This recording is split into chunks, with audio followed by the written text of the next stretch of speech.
hello ছাত্ৰসকল স্বাগতম জনাইছো আমাৰ ইউটিউব চেনেল এক্সাম গুৰু আসামিজলৈ ছাত্ৰসকল আজি তোমালোকৰ লগত আলোচনা কৰিম সায়েন্সৰ কিছুমান খুবেই গুৰুত্বপূৰ্ণ এমসিকিউ গতিকে ইয়াতে তোমালোকৰ প্ৰথমটো এমসিকিউ তোমালোকে চাব পাৰি আছে যে এটা দ্ৰব্যই গুৰি কৰি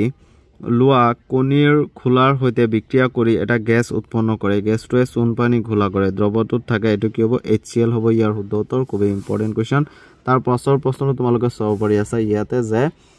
তলৰ কোনটো ধাতুই পানীৰ হৈতে মুঠে বিক্ৰিয়া নকৰে এটো কি হ'ব তাম তাৰ পাছৰ প্ৰশ্নটো চোৱা যে বিউটেনৰ অণু এটা ডেশ বান্ধনী থাকে এটো কি থাকে 13টা সহযোজী বান্ধনী থাকে এটো কিতাপৰ পৰাই আছে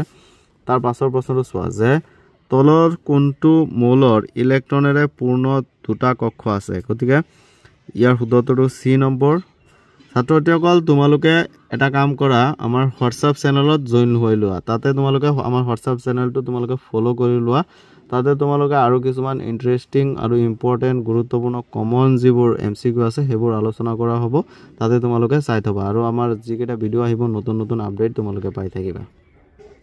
তাৰ পাছত চোৱা পাকস্থলীয় গ্ৰন্থিয়ে নিহৰণ কৰা উৎসেচকবিধ কি এটো ইয়াৰ শুদ্ধ উত্তৰটো হ'ব পেপচিন তাৰ পাছৰ প্ৰশ্নটো হৈছে মগজুৰ কোন অংশই দেহ লৰচৰ আৰু সমতা ৰক্ষা কৰাত সহায় কৰে এটো হ'ব চেৰিবেলাম ইয়াৰ পাছতে ছাত্ৰসকল তোমালোকে চোৱা যে পাকস্থলীয় গ্ৰন্থিয়ে নিহৰণ কৰা উৎসেচকবিধ হ'ল পেপচিন ইয়াৰ পাছত চোৱা চেৰিবেলাম এটোৱে কৈছো তোমালোকক তলৰ কোনটো প্ৰক্ৰিয়াৰে এমিবা প্ৰজনন কৰে ইয়াৰ শুদ্ধটো হ'ব বিভাজন তাৰ পাছৰ প্ৰশ্নটো চোৱা যে প্ৰাকৃতিক নিৰ্বাচনৰ দ্বাৰা প্ৰজাতিৰ উৎপত্তিৰ ধাৰণা দাঙিছিল এটো ডাৰউইনে ইয়াৰ পাছৰ প্ৰশ্নটো হৈছে যে উত্তল দাপনে উৎপন্ন কৰা প্ৰতিবিম্ব কি হ'ব হত আৰু সংকোচিত তাৰ পাছৰ প্ৰশ্নটো চোৱা যে মানুহৰ চকুৱে লেন্সৰ ফোকাস দৈৰ্ঘ্য সালসলনি কৰি বিভিন্ন দূৰত্বত অৱস্থিত বস্তু ফোকাস কৰিব পাৰে ইয়াৰ কাৰণ হ'ল শুদ্ধ উত্তৰটো হ'ব উপযোজন ক্ষমতা বি নম্বৰটো ইয়াৰ পাছত চোৱা বৰ্তনীত বিভৱবেদ বৰ্তাই ৰখা সঁজুলিবিধ হ'ল এটো হ'ব বৈদ্যুতিক কোষ খুব ইম্পৰ্টেন্ট কোৱেশ্চন তাৰ পাছৰ কোৱেশ্চনটো হৈছে যে চৌম্বক ক্ষেত্ৰত ঘূৰোৱা কুণ্ডলী এটাত আবিষ্ট প্ৰবাহৰ দিশ নিৰ্ণয় কৰা নীতিটো হ'ল ইয়াৰ শুদ্ধ উত্তৰটো হ'ব এ নম্বৰ ফ্লেমিঙৰ সুহতীয়া নীতি দুটা নীতি তোমালোকে ভালদৰে মনত ৰাখিবা ফ্লেমিঙৰ বাহতীয়া নীতি আৰু সুহতীয়া নীতি দুয়োটা নীতি ইম্পৰ্টেন্ট কিন্তু তাৰ পাছত তলৰ কোনটো জৈৱ উপাদান শক্তিৰ উৎস উদাহৰণ নহয়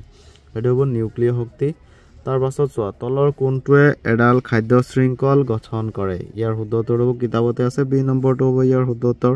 তাৰ পাছত চোৱা তলৰ কোনটো গেছ এটা সেউজগৃহ গেছ এটো কি হ'ব কাৰ্বন ডাই অক্সাইড তাৰ পাছৰ প্ৰশ্নটো চোৱা খাদ্যবস্তু বৰাই ৰখা পাত্ৰবোৰত টিনৰ প্ৰলেপ দিয়া হয় জিংকৰ নহয় কিয়নো জিংক টিনতকৈ অধিক সক্ৰিয় হেতু কাৰণে দিয়া নহয় তাৰ পাছৰ প্ৰশ্ন তিনিটা কাৰ্বন যৌগ প্ৰপানেলত থকা কাৰ্যকৰী মূলকটো হ'ল ইয়াৰ শুদ্ধ উত্তৰ হ'ব এলডিহাইড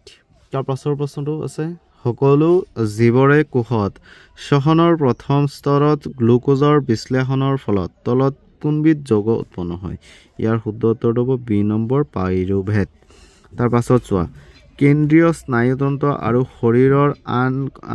আন অংশৰ মাজত সংযোগ স্থাপন কৰা তন্ত্ৰবিধ হ'ল ইয়াৰ শুদ্ধ উত্তৰ হ'ব এ নম্বৰ প্ৰান্তীয় স্নায়ুকোষ গতিকে ছাত্ৰসকল একেটা খুবেই গুৰুত্বপূৰ্ণ প্ৰশ্ন তোমালোকৰ ফাইনেলৰ কাৰণে ইয়াৰ পাছত আৰু এটা ইম্পৰ্টেন্ট কোৱেশ্চন হৈছে যে তলৰ বিক্ৰিয়াটোৰ বাবে উক্তিসমূহৰ কোনটো অশুদ্ধ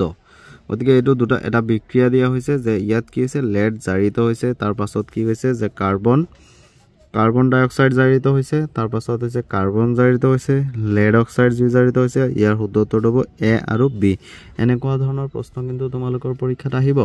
তাৰ পাছত 2 নম্বৰ প্ৰশ্নটো চোৱা যে NaOH দ্ৰব্য এটাৰ 10 ml এটো কিতাপতে আছে 16 ml হ'ব ইয়াৰ শুদ্ধ উত্তৰ প্ৰশ্নটো ভালদৰে চাই লোৱা তোমালোকে ইয়াতে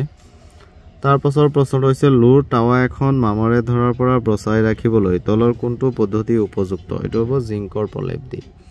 তাৰ পাছৰ প্ৰশ্নটো হৈছে সালফাইড আকৰৰ পৰা ধাতু নিষ্কাশন কৰোতে আকৰটো ধাতব অক্সাইডলৈ পৰিৱৰ্তিত কৰা হয় এই পদ্ধতিটোক কোৱা হয় তাপজাৰণ বিক্ৰিয়া গতিকে ছাত্ৰসকল আজিৰ ভিডিওটো আছিল ইমানেই যদি ভিডিওটো চাই অলপো ভাল পালা তেনেহলে ভিডিওটো এটা লাইক কৰি দিবা